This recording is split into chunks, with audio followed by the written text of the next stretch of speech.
In 1866, shortly after the end of the Civil War, the United States Congress approved the creation of 2 African American cavalry and 2 infantry regiments. These soldiers later became known as the Buffalo Soldiers. The name is thought to have originated with the Cheyenne, who likened their hair to that of the buffalo. The native tribes revered the noble buffalo, and the fighting prowess of the black troops soon earned their respect.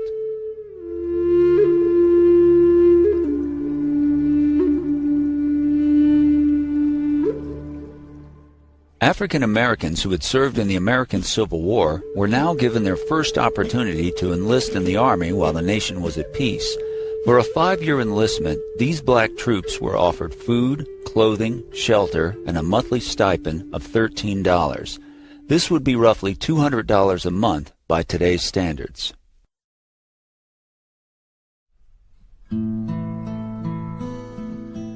To command the cavalry regiments, General Grant recommended 2 U.S. Army colonels with illustrious Civil War records.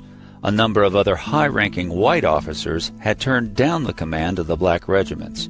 Colonel Edward Hatch of Iowa was chosen to command the 9th, and Colonel Benjamin Grierson was given command of the 10th Regiment.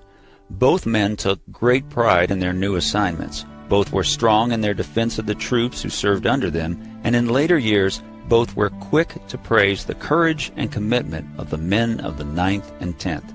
Even while facing strong racism and receiving the Army's worst resources, the men of the 9th and 10th were awarded an unprecedented 23 Medals of Honor, a record for the armed forces.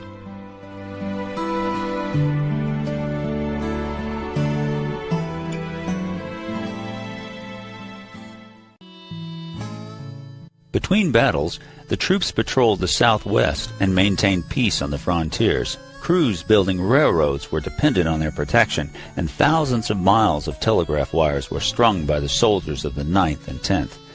The Buffalo Soldiers also went into action against rustlers, outlaws, and Mexican revolutionaries. Legends such as Geronimo, Sitting Bull, Vittorio, Billy the Kid, and Pancho Villa found themselves pitted against the Buffalo Soldiers.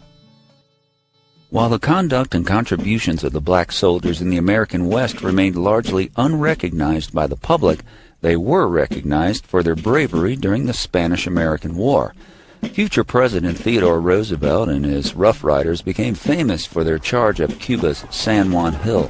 Charging alongside him were hundreds of Buffalo Soldiers from 3 of the 4 black regiments, the 9th and 10th Cavalries and the 24th Infantry.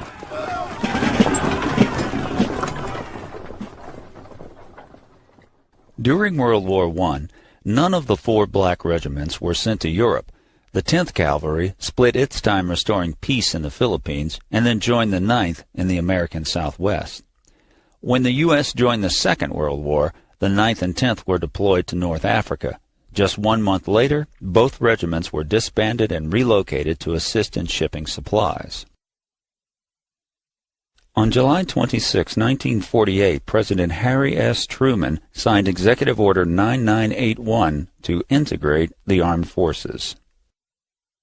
The story of the Buffalo Soldiers and their contributions to the development of the U.S. went largely unnoticed until the Civil Rights Movement of the 1960s. Since then, books, movies, and even a popular song have recalled the heroic tales of these brave men.